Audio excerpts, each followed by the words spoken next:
I'm delighted to introduce you to and welcome one of today's speakers, Nicola Ngarewa, Principal of Spotswood College. Welcome, Nicola. We are delighted to have you join us today. Ai kanuri te mahi mahana kia koutou katoa, warm and wonderful greeting to everyone. As Carolyn said, Nicola Ngarewa, born and bred in the metropolis of Taranaki in Pātea. Just very quickly, I've been taught from early childhood through to tertiary, including in the New Zealand prison system, which is where I found my real passion and aroha for education. Kia ora. Kia ora. So Nicola, you've been principal at 3 different schools, and I'm guessing they were 3 very different experiences. What is one thing that has remained the same in all of the schools that you have led? Absolutely. So just very quickly, I've been the principal for 10 years, which I know must be really hard to believe because I only look like I'm 25 years old. Thank you. Didn't hear that loud laughter there. Very different schools. One was under statutory management, one was under financial statutory management. One had a curriculum that wasn't fit for purpose. So there's an urgency around transforming what we did. And the critical thing in all of that, in all of those schools, was why. Finding a really deep, meaningful why that became the glue, that became our go-to for change. Did it fit with our why? The stress, did it fit with our why? And it meant that we couldn't revert back to what we'd always done because we had this really tall pole for why amongst it. What I'm going to do is take you very quickly through the journey at Spotswood College. So 18 months ago, we were a completely traditional high school, siloed subjects, a whole range of different things. And we had to sit back and work out what's our why. What's our why? With students at the centre, community at the heart of everything they do. Those are our values. We're a values-led organisation. But what was our why?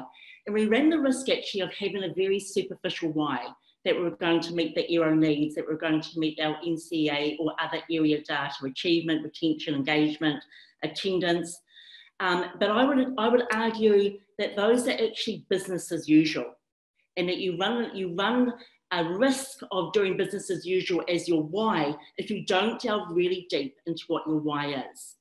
And so when we sat back and actually had to take a much bigger look at what we weren't doing well enough for our young people, for our community, it was that we weren't delivering a future-focused program that meant that they were going into the world well prepared with 21st century skills and well prepared with the skill set and the soft skills as opposed to being especially content-driven as we had in a traditional space. So I'm just going to share this with you and take you through it very quickly. I hope this works.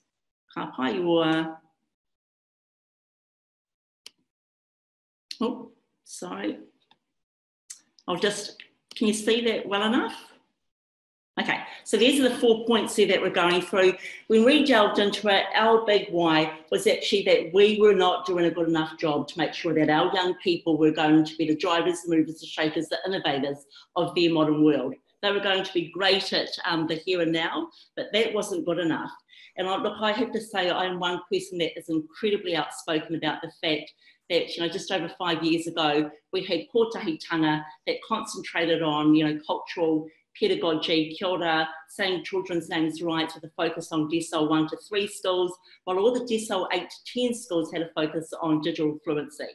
And it really bugged me that why couldn't we actually combine both of them together? So decile 8 to 10 schools got that cultural competency as well as digital fluency. Deciles 1 to 3 also got the combination of both. So our young people, no matter what context they were in, could be positioned well in both of those really important areas. So once we worked out that our why was future focused, and if you haven't seen Prince EA's amazing rap, go and look at it. It's a really good link, and it kind of says in a 3-minute really stunning rap what a whole range of different readings and things do in a very different connected way for any audience.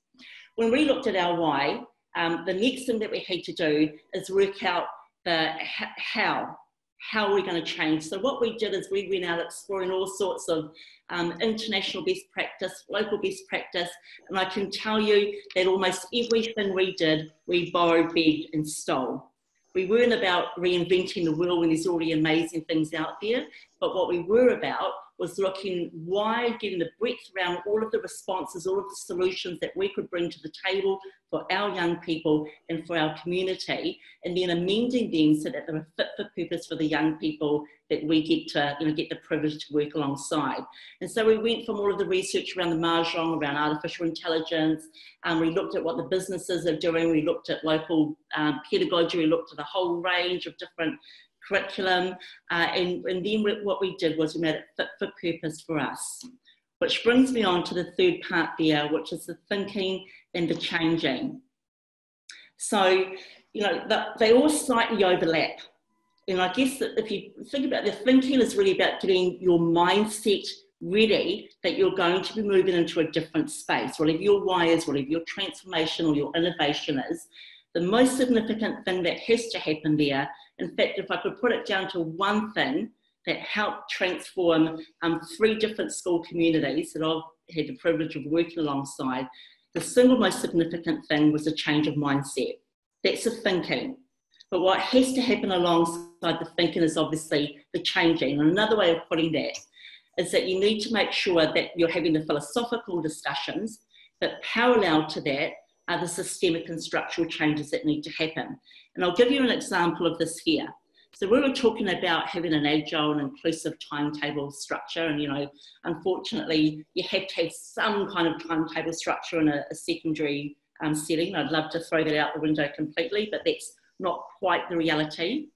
And so we started talking around, well, that needed to be student-centred, it needed to be, it needed to be making sure that it was authentic, we needed to make sure that we were getting rid of the industrial model of hour-long periods. So we had all of this really rich philosophical conversation that was happening.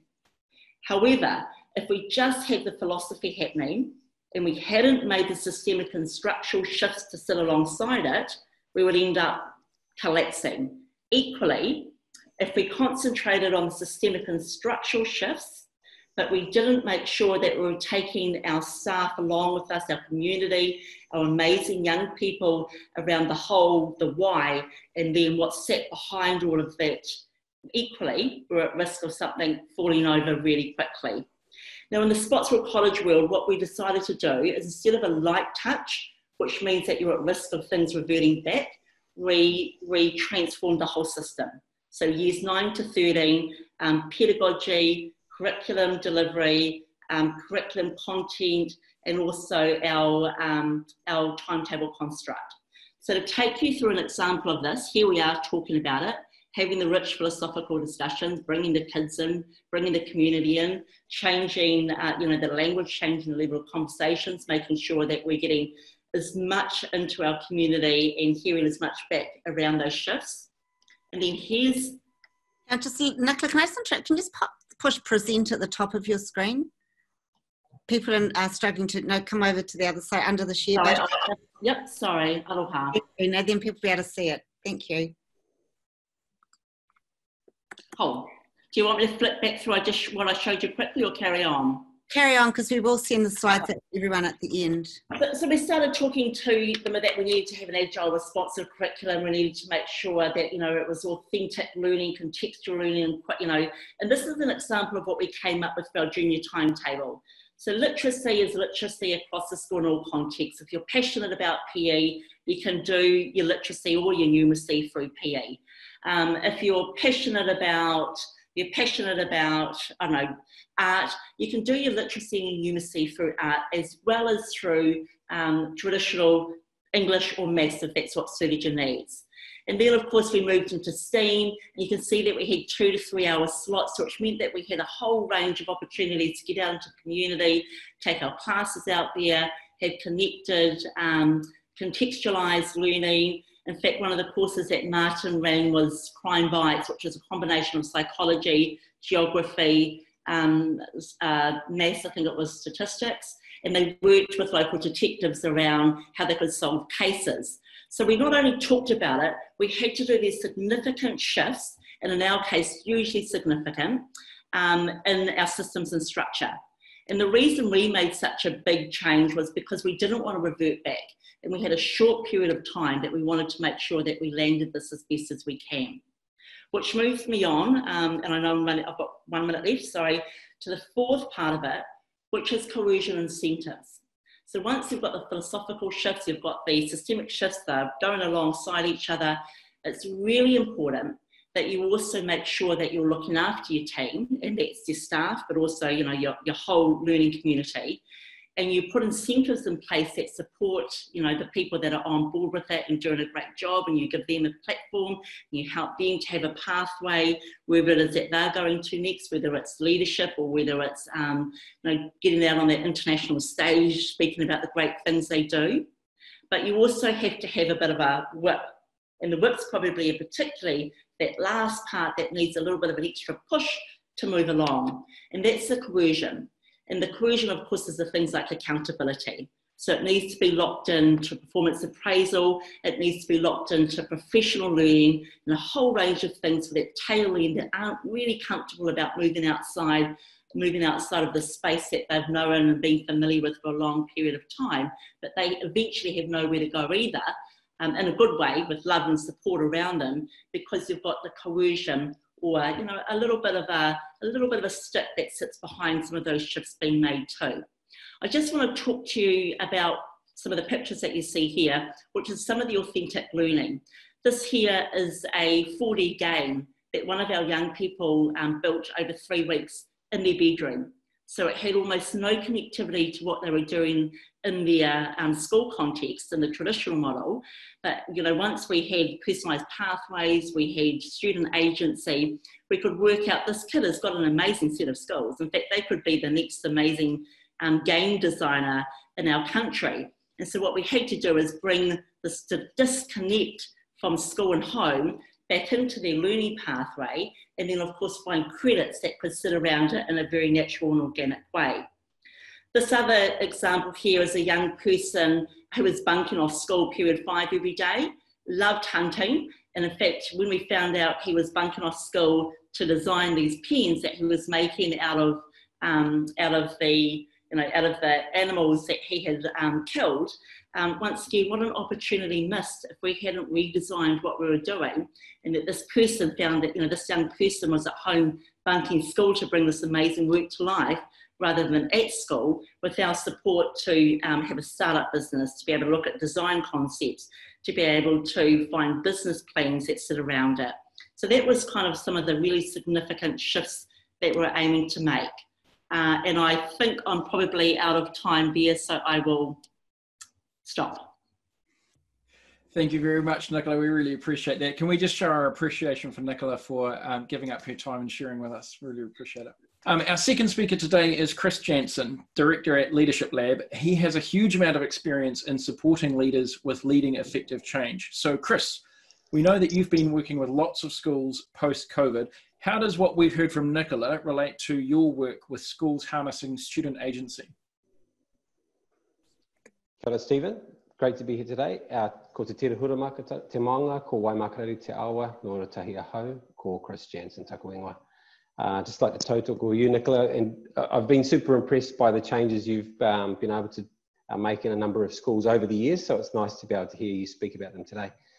And what I'm going to, if you think your challenge was hard, in 10 minutes I've got 5. So just a quick reflection on our recent Rauru experiences and lockdown and what that means now for us in the schools. And I guess I'm speaking as a parent of 2 teenage daughters, but also as a board chair of a primary school, but also as a consultant who's working with schools at the moment. And I don't know about you, but it feels a bit like we did time travel in March and April this year, where we, I guess, educationally projected into the future by maybe a decade. You know, we had remote working over a weekend. We were all tech enabled, even if we didn't know how to do that. And we flipped our learning. And then we had blended learning, all these things that were kind of edgy before, which sort of just normal in it. I think our teachers and students adapted incredibly well in a short time, and the flexibility was impressive. Now people are looking at sort of partway through term 2, and it's felt like this enormously long term, and people are pretty exhausted. So it's an interesting time just to think about what did that all mean and what's going to happen next. The picture there is of my daughter Kobe, who's 15, and I did ask her permission to share that. But her experiences of lockdown were that she loved it. In fact, she almost preferred it over her normal schooling. when I asked her about what that was all about, she said that she loved the ability to organise her own work schedule and to adjust the pace and timing of her learning. She worked fast sometimes, slow other times, early sometimes, late others. She had breaks for exercise. She connected with her mates. She sometimes worked with her mates. And she really enjoyed her teachers taking on the role of coaches and sort of learning designers rather than the expert up the front of the room. Now, there's a lot of ugly things about the lockdown too for some people, but it's interesting reading the reflections that are coming through the data at the moment, and a lot of it's being published. And in general, people are really pleasantly surprised about how well the self-management worked for young people. And so I guess I'm asking myself now, you know, we've been back several weeks now. What is the legacy of this COVID-19 rāhui in our schools? And I guess what I really believe is that we were kind of gifted an accelerator for a period of time, and we've got a choice now as to what to do with that. You know, the dilemma we have is how do we sort of keep an eye on the future while also honouring our past and coping at present. It's completely understandable that schools have pretty much turned the timetables on again and reverted back to programs as they were pre-rāhui, because we need the reassurance of the familiar, you know, and our well-being is probably quite depleted. So I completely agree with that and understand that. In the schools we work with, I've had to actually kind of talk a few principals down from making some radical changes too quickly, because it would have just been a well-being disaster. But the other piece to that is that we do have quite short institutional memories, and I guess there's a sort of small nagging worry to me that the learning that has come from the rāhui might fade quite quickly. We also know that education is has a huge inertia, and it's a bit like a big aircraft carrier. It's not a jet ski. You don't sort of just spin the wheel and turn education. You have to take a lot of time to actually move the whole thing around. But when you do, it sails off in that direction. So what I'm going to do is just quickly share with you a process that we're using right at the moment with a number of schools, and it's around scenarios. And then, Greg, if you want to pop the next picture up. What we've basically suggested is that people firstly just get the learning going as it was. So that's what I said before. But secondly, right now, commission some really serious R&D around the learning experiences during the rāhui, and then using that to get staff engaged and projecting into the future and kind of using their imagination firstly. Now, this scenario here, I wrote based on my daughter's experience. So I've obviously changed it to Tim, but you can have a quick read while I'm talking. And this one's not a radical change for a school. It's the timetable is the same, the subject structure is the same. There's no integration of curriculum, but the big difference here is the pedagogy, the self-management that's coming through, so that no longer is Tim experiencing teacher direct the classroom the whole time, but he's moving towards at least 50% of the time being able to actually manage his own learning, maybe in the class or maybe remotely.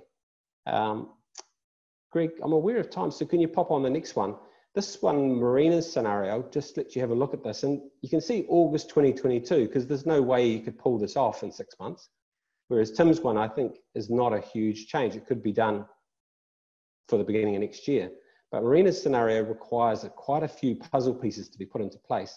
And I hope you can read while I'm talking, but this is written by a group of teachers in a girls' school here in Christchurch. And next week, we're actually working with the staff and sharing some of these. And then the staff will be invited to all write their own scenarios, like kind of written in the present tense in the future.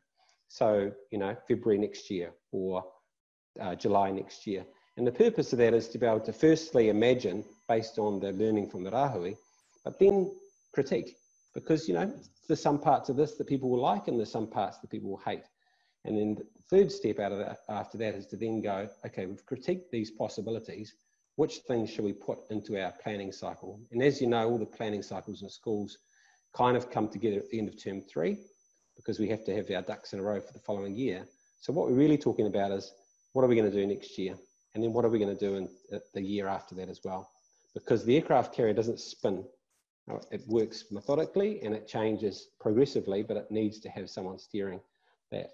So the last slide there is, Greg, if you just pop it through there.